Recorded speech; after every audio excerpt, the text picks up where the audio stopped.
Bonjour tout le monde, alors dans cette vidéo je vous présente un four à pizza que j'ai acheté sur Amazon à 65 €. Donc si ce produit vous intéresse, vous avez tous les liens en description de la vidéo. Sur Amazon il y a plusieurs versions, la version A, B ou C. Moi j'ai pris la version C et normalement il y a en plus une pelle à pizza. Et à noter que sur Brico Vidéo numéro 1, je vous présente un robot tondeuse. Vous avez tous les liens en description de la vidéo ou sur le i en haut à droite. A noter que je vous avais déjà présenté un four à pizza de la société Omni que j'ai toujours. Et là par contre je l'avais payé 300 €. C'est-à-dire que là on est sur un prix pratiquement 5 fois inférieur. On y trouve la notice d'utilisation, elle est uniquement en allemand. La pelle à pizza, un petit toit de cheminée, la cheminée, la porte avant, une boîte avec des accessoires, ça doit être pour les pellets, de la visserie de montage, des poignées.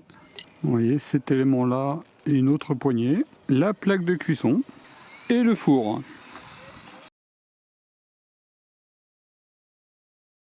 Vers le montage, si ça vous intéresse pas, vous avez le timecode de fin de montage. En dessous, on a les 4 pieds. Ensuite, on prend cet accessoire, une poignée et 2 vis. Il suffira simplement de visser à ce niveau-là. Ensuite, on installe une poignée sur la porte avant. Pareil, il y aura simplement 2 vis à mettre. On positionne la cheminée et on tourne pour verrouiller. À ce niveau-là pour le chapeau. Sur cet accessoire, il conviendra de mettre la poignée. Il n'y a plus qu'à visser à ce niveau-là. Ensuite, on installe cet élément à ce niveau-là. Il y aura un total de 4 vis. Et il me reste une vis supplémentaire. On pose la grille dans la partie intérieure. Là, ça viendra à ce niveau-là. Et là, pour la porte avant. Et le montage est terminé.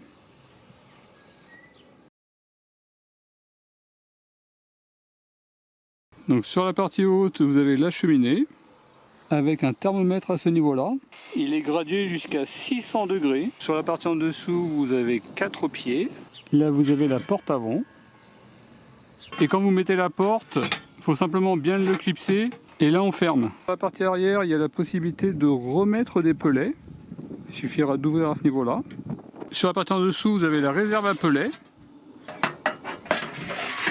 Là, vous voyez la partie intérieure.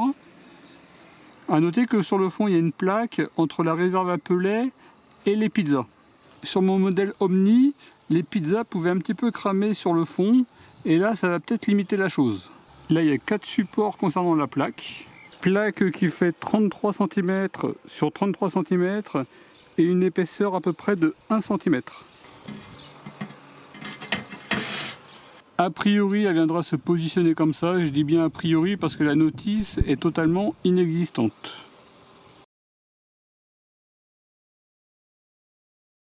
Donc là, c'est vraiment un titre indicatif. Le Omni que j'avais payé 300 € et celui-ci à 65 €. Pour celui-ci, on a un petit thermomètre que je n'ai pas sur mon Omni.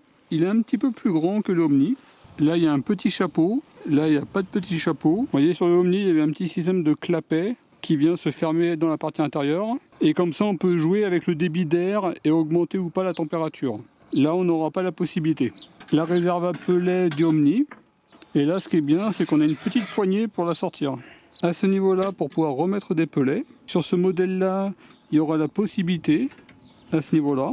La partie intérieure au niveau du Omni. Et là, la partie intérieure dans celui-ci. La plaque de cuisson du Omni. Vous voyez, à noter que c'est pratiquement les mêmes et celles du Omni, elles font peut-être 0,5 cm de plus. On va voir si je peux mettre la Omni directement. Il n'y a pas de problème. Un jour vous abîmez ou si vous cassez votre plaque, vous avez possibilité de mettre une Omni à l'intérieur. Je vous mettrai tous les liens en description de la vidéo. Vous voyez, si on regarde la porte du Omni, on voit qu'ici il y a une double épaisseur qui va peut-être mieux maintenir la chaleur dans le four. En tout cas, pour 65 €, je suis quand même épaté par rapport à la finition générale. En description de la vidéo, je remets la vidéo du Omni, comme ça vous verrez, il peut y avoir des conseils d'utilisation du four. Les conseils du Omni peuvent être utilisés sur celui-ci.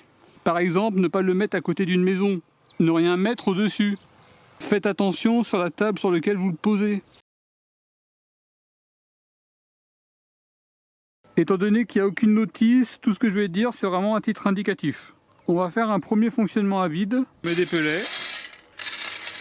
Il y aura à peu près 400 grammes de pellets. Concernant les pellets, je vous mets tous les liens en description de la vidéo. 2 allumes-feu. On positionne. Par les trous à ce niveau-là, on voit les flammes dans la partie intérieure. En 8 minutes 30, on est sur les 300 degrés. A noter que j'aurai pas la pleine puissance étant donné que je rajoute pas de pellets. Et on est à peu près à 340 degrés.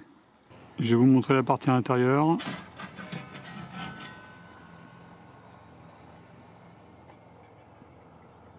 Vous voyez, sur mon premier test, on semble plafonner sur les 350 degrés. En sachant que j'ai ouvert et que j'ai pas rajouté de pellets. Sur la partie en dessous, il n'y a aucun problème, il n'y a pas de chaleur. Là, vous avez une petite vue thermique. Vous voyez ce que ça peut donner. Au niveau de la table, il n'y a pas de problème.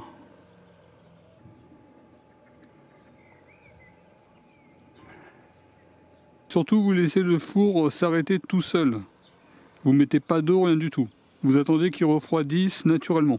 Bon, à tester lorsqu'on a retiré la porte, on pourrait mettre comme ça et poser comme ça. Et voir si on peut mettre la pizza correctement.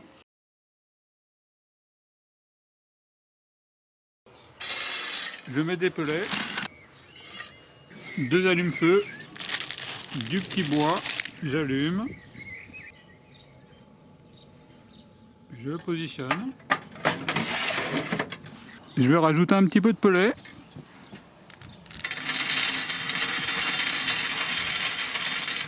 On va remplir, on va voir comment ça va se passer. On est sur 200 degrés en 6 minutes. Là, ça chauffe, hein. On approche des 350 degrés en 7 minutes. Là, en 9 minutes, je suis à 425 degrés. Là, on est sur 10 minutes. On va regarder la température. Là, j'aurai du 260 degrés.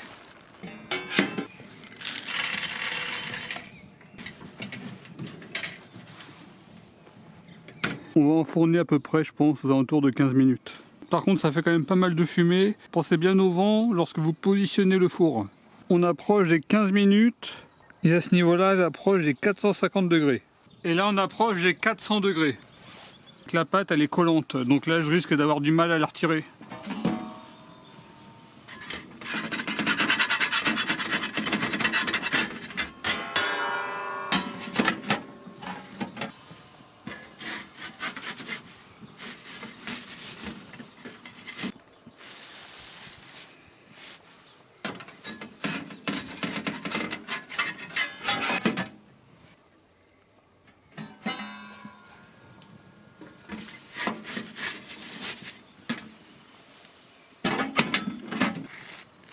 Et là, vous voyez ce que ça peut donner. Vous voyez, 400 degrés, là, je peux renvoyer une deuxième.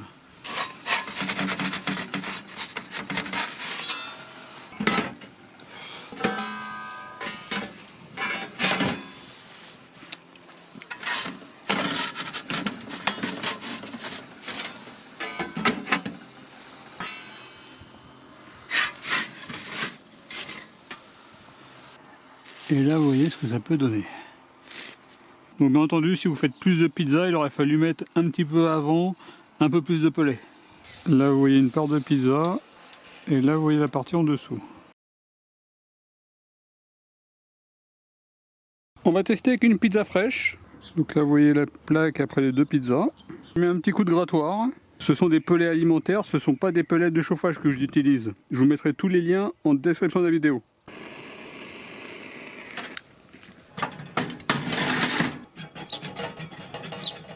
Je voulais tester sans ça, mais dès le début c'est déjà très chaud, faites très attention. La fumée s'évacue mieux sur la partie haute et elle vient pas buter sur l'élément. On approche des 4 minutes, je vais rajouter des pellets.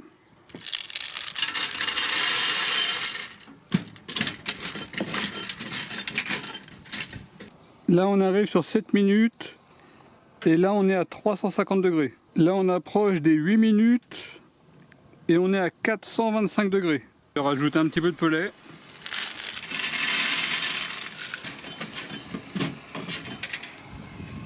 Et sur 12 minutes, on s'approche des 450 degrés. On va regarder la température à l'intérieur. Là, je suis à 400 degrés. Évitez au maximum d'ouvrir. Ça fait un appel d'air et ça consomme beaucoup plus les pellets. En tout cas, quand on approche des 450 degrés au thermomètre, la plaque, elle est pratiquement à 400 degrés. On est sur 13 minutes 40.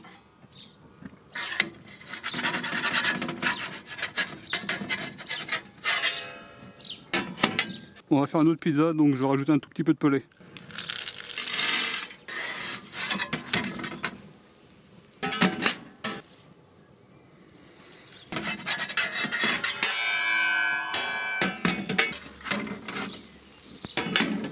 Et là, vous voyez ce que ça peut donner.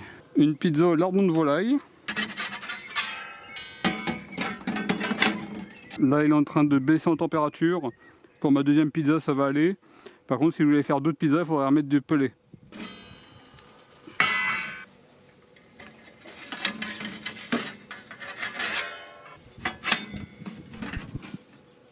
Là, vous voyez, j'ai de la marge dans la partie intérieure. Là, vous voyez la partie au-dessus de la pizza. Et là, la partie en dessous. A noter qu'il y a 3 versions, le A, le B et le C. Là, j'ai pris le C. Le A et le B, a priori, il y a 2 modifications. Sur le A et le B, a priori, il y aurait une poignée qui n'est pas présente sur le C. Par contre, sur le C, il y a la réserve à pellets qui s'ouvre à ce niveau et qui permet de rajouter des pellets facilement. Sur le A et le B, pour remettre des pellets, au final, il faudrait ouvrir à ce niveau-là, qui peut être moyennement pratique lors de l'utilisation. Ce modèle-là peut être plus pratique à mon avis. Par contre, on n'a pas la poignée.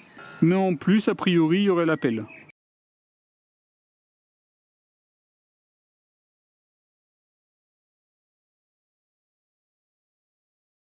Voilà pour la petite présentation du four que j'ai acheté à 65 €. Là, vous voyez comment il se présente après 3 utilisations différentes. Donc au niveau des pellets, sur mes premières pizzas, je les avais laissés là. Mais je pense qu'il vaut mieux les repousser. Quand vous mettez des pellets, n'hésitez pas après à les pousser avec quelque chose. En tout cas, les éléments en métal semblent de bonne qualité, avec une bonne résistance. Vous voyez à ce niveau-là. Là, vous voyez la partie intérieure. En tout cas, rien à signaler pour l'instant. Simplement, le chapeau, je trouve que c'est pas trop pratique. Parce qu'en fait, ça a tendance à ramener la fumée vers nous. Je pense que je vais plus le remettre. Vous voyez au niveau de la porte. Et là, vous voyez la plaque. Et là, la partie intérieure. Au niveau des avantages, le prix à 65 €, ça fait un excellent rapport qualité-prix. Un thermomètre, un système pour remettre rapidement des pellets, une bonne performance générale. Vous pouvez laisser la porte comme ça. Ce que je faisais, c'est que je la mettais sur une pierre. Il est compatible avec les plaques de cuisson Oni. Si un jour vous cassez votre plaque, finalement vous pouvez mettre du Oni dedans. La plaque en acier sur la partie arrière qui protège la pizza du feu. On a une plaque qui fait 33 cm, c'est-à-dire qu'on peut mettre de grandes pizzas. La finition générale. La pelle qui était inclus sur ce modèle. Au niveau des points négatifs, une poignée sur la partie haute aurait été pratique. La notice d'utilisation qui est totalement absente, il n'y a aucun conseil, aucune recommandation. Tout ce que j'ai fait, c'est vraiment à titre indicatif. Si ce produit intéresse, vous avez tous les liens en description de la vidéo, en sachant que ça c'est le modèle C. Après, il faudra voir selon les stocks disponibles. Sur Brico Vidéo numéro 1, à ce niveau-là, vous avez le test du robot tondeuse. En tout cas, je vous remercie d'avoir regardé cette vidéo et je vous dis à très bientôt. Au revoir.